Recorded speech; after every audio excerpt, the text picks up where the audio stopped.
నా పరువు నిలబెట్టావు. తర్వాత ఏం జాబ్ చేస్తారా? నేను ఆర్మీకి వెళ్తాను నాన్న. ఆర్మీనా? ఆర్మీ ఎందుకురా? ఒకగానొక కొడుకు, నా కళ్ళ ముందుండే పని ఏదైనా చేసుకోవచ్చు కదా. లేదు నాన్న, నేను దేశాన్ని కాపాడాలనుకుంటున్నాను. ఇక్కడ ఎవరిని పట్టించుకోడరా. నీకెందుకు దేశం గురించి? లేదు నాన్న, నేను వెళ్తాను. నాన్న, నేను భారతదేశం బార్డర్లో చనిపోతే అమ్మ ఒడిలో చనిపోయాను అనుకో. నీకేంట్రా దేశం పిచ్చి పట్టుకుంది? నాన్న, నువ్వు తిడుతుంది కొడుకును కాదు నాన్న, ఎగరబోతున్న జెండాని.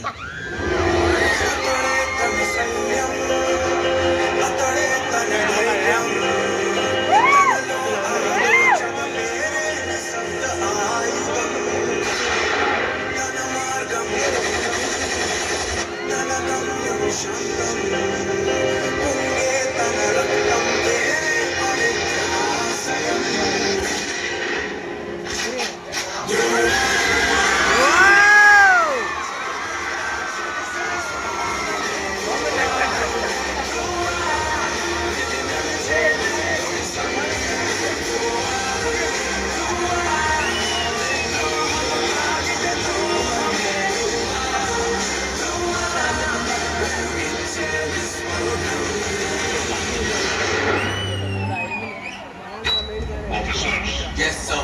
Get ready for the mission. Copy, sir. Ready, soldiers? Positions!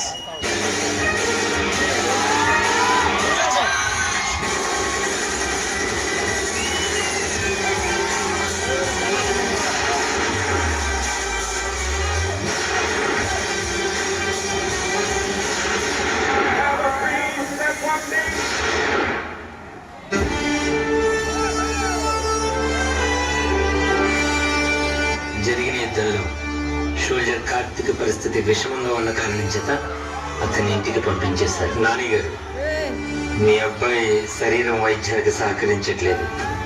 వెంటనే ఆపరేషన్ చేయాలి. అశోక్, నా కొడుకు యుద్ధంలో తీవ్రంగా గాయాలై హాస్పిటల్లో ఉన్నాడు. నీ కొడుకుని డాక్టర్ లేదా? ఇంజనీర్ చేస్తే హ్యాపీగా బ్రతికేవాడు కదా. ఆర్మీలోకి పంపావు, బుద్ధి లేకపోతే సరే. సర్లే, ఓడర్లు చేస్తే ఏంటి, ఎక్కడ చేస్తే ఏంటి, దేశం కోసం చచ్చాడనుకో. నీ కొడుకు పెద్ద జవాన్ కదా. అశోక్, వాడిలాంటి వాళ్ళు ప్రాణాన్ని బలంగా పెట్టడం వల్లేరా మీరు ఇక్కడ ప్రాణాలతో ఉంటున్నారు. వాళ్ళు ఎక్కడ లేకపోతే మనందరం ఎక్కడ ఆడు. వాడు నా దేశం కాపాడుతాడు, నా దేశం బాగుండాలి, నీలాంటి వాళ్ళు ఎంతో మంది హ్యాపీగా ఉంటారు నాన్న అని చెప్పి వెళ్ళిపోయాడు. శత్రువు తుపాకి గుండెకి గుండె ఎదురు నిలబడి సమాధానం చెప్పే సైనికుడు రా నా కొడుకు. కార్తీక్, నువ్వు ఇక్కడ పడుకుంటే దేశాన్ని కాపాడేవాడరా. రే, నువ్వు వెళ్ళాలి కదా, నువ్వు జవాన్ కదా, నా కొడుకు జవాన్.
శత్రు దేశంతో జరిగిన యుద్ధంలో దేశం కోసం ప్రాణత్యాగం చేసి వీర మరణం పొందారు.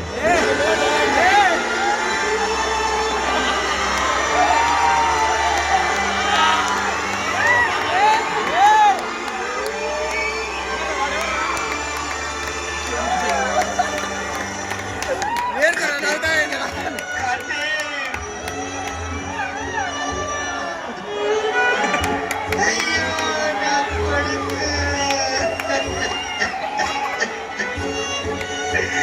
కార్తీక్, నాతో ఒక్కసారి మాట్లాడినారే.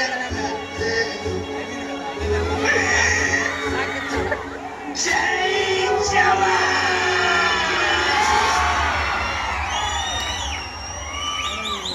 బోర్డర్లో సైనికుడే లేకపోతే దేశం శ్మశానం అవుతుంది. ముందు మనం బ్రతకాలంటే సైనికుడు మనకంటే ముందు నిలబడాలి. సైనికుడికి గౌరవం ఇద్దాం, మన ప్రాణాల్ని కాపాడే దేవుడికి సలాం కొడదాం. జై జవాన్.